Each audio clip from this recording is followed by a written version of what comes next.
నమస్తే welcome to AP23 reporters time. ఇక ఈరోజు మన రిపోర్టర్స్ టైంలో మనతో పాటు సుమంత్, అలాగే ప్రదీప్, బాజీ, ప్రవీణ్ నలుగురు కూడా మనతో పాటు రెడీగా ఉన్నారు 4 అంశాలతో. మరి మొదటి అంశం చూద్దాం. రేపల్లె జిల్లాలోని నిజాంపట్నం మండలం దిండి వద్ద 90.202 ఎకరాల్లో ఆక్వా పార్కు నిర్మాణానికి రాష్ట్ర ప్రభుత్వం గ్రీన్ సిగ్నల్ ఇచ్చింది.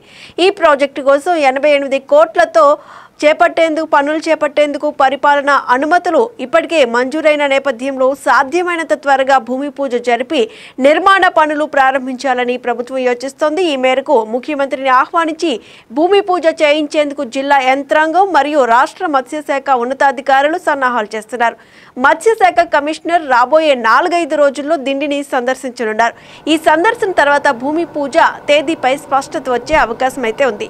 ఇక ఈ పార్కు నిర్మాణం ద్వారా చేపలు, రొయ్యలు, పీతల సాగుకు అవసరమైన వివిధ రకాల సీడ్లను స్థానికంగా ఉత్పత్తి చేసి రైతులకు అందుబాటులోకి తీసుకురానున్నారు. ప్రస్తుతం రైతులు చెన్నై నుంచి సీడ్ తెచ్చుకుంటున్నారు. అయితే అక్కడ వివిధ రకాల సీడ్లు అందుబాటులో లేకపోవడంతో ఒకే రకమైన సాగును చేపడుతున్నారు. దీనివల్ల మార్కెట్ ధరల్లో ఒడిదుడుకులు ఎదురవుతున్నాయి. ఈ సమస్యను అధిగమించేందుకు ఆక్వా పార్క్ ద్వారా వివిధ రకాల సాగును ప్రోత్సహించడం లక్ష్యంగా పెట్టుకున్నారు. రేపల్లె, బాపట్ల ప్రాంతంలో ప్రస్తుతం చేపలు, రొయ్యల సాగుతో పాటు పీతల సాగు కూడా జరుగుతోంది. అయితే పీతల సాగుకు అవసరమైన సీడ్ అందుబాటులో లేకపోవడంతో దాని విస్తీర్ణం కూడా తగ్గుతోంది. ఈ సమస్యలను పరిష్కరించేందుకు దిండి వద్ద ఆక్వా పార్క్ నిర్మించి అందులో వివిధ రకాల సీడ్ ఉత్పత్తితో పాటు మెడిసినల్ ప్లాంట్స్ ను కూడా పెంచాలని ప్రభుత్వం భావిస్తోంది.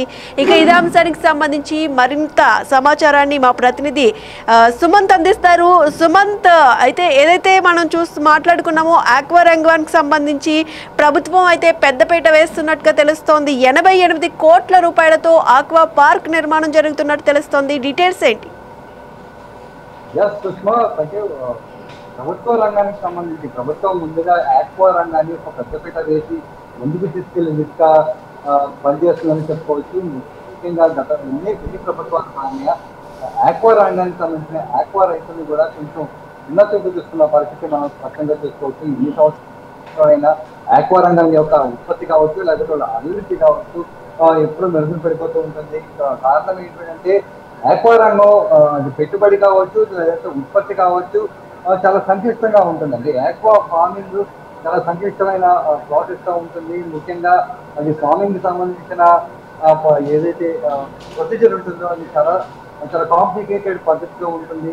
వాస్తవానికి ఆక్వా రంగంలో కనుక ఒక్కసారి మంచి ఫామ్ వస్తే కనుక ఖచ్చితంగా రైతు రాజుగా కాదు కింగ్ మేకర్ గా వాడే అవకాశం ఉంటుంది. అదే ఆక్వాలో అనేకమైన సమస్యలు కూడా ఉంటాయి. ముఖ్యంగా సాధారణంగా ఉండే వరి లేకపోతే మిగతా రంగాలతో పోల్చుకుంటే, ఫార్మింగ్ రంగాల్లో పోల్చుకుంటే ఆక్వా రంగానికి సంబంధించి ప్రాబ్లమ్స్ ఎక్కువ ఉంటాయి.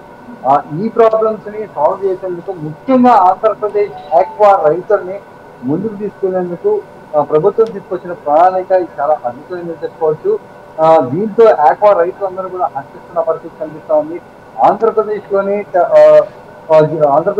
రేపల్లికి సంబంధించిన ప్రాంతంలో ఆక్వా సాగుకు సంబంధించి సుమారు 90 ఎకరాలలో ఆక్వా పార్క్ నిర్మించడానికి ప్రభుత్వం సన్నాహాన్ని చూసుకోవచ్చు. ముఖ్యంగా 88 కోట్ల రూపాయలు వెచ్చించి ఆక్వా పార్క్ నిర్మిస్తున్నారు. దీంట్లో ప్రధానంగా రొయ్యలైతేనేమి, లేకపోతే పీతలు కావచ్చు, లేకపోతే వివిధ రకాల చేపలు, అంతేకాకుండా మెడిసినల్ ప్లాంట్ కి సంబంధించి వివిధమైన అంశాన్ని డెవలప్ చేయడానికి, దాన్ని స్వీట్స్ డెవలప్ చేయడానికి, ముఖ్యంగా మన ఆంధ్రప్రదేశ్ రైతులను చూసుకున్నట్లయితే స్వీట్స్ కి మిగతా రాష్ట్రాలు చెన్నై కావచ్చు, మిగతా వేరే ప్రాంతానికి సంబంధించి పోర్ట్స్ లో కానీ అక్కడికి సంబంధించిన స్వీట్స్ మీద ఆధారపడుతూ ఎక్స్పోర్ట్ అండ్ ఇంపోర్ట్ కి సంబంధించి ట్రావెలింగ్ కూడా అనేకమైన ఇబ్బంది కలుగుతూ ఆక్వా రైతులు ఎక్కువగా నష్టపోతున్న పరిస్థితి అయితే మనం స్పష్టంగా చూస్తున్నాం.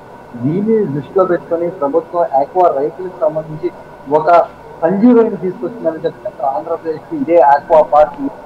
Right, thank you Sumanth. ఇక మనం చూసుకున్నట్లయితే కూడా ఈ ఆక్వా పార్క్ ద్వారా సీడ్ సమస్యలు తీరడమే కాకుండా పెద్ద ఎత్తున ఉపాధి అవకాశాలు కూడా లభించనున్నట్టుగా కూడా తెలుస్తోంది.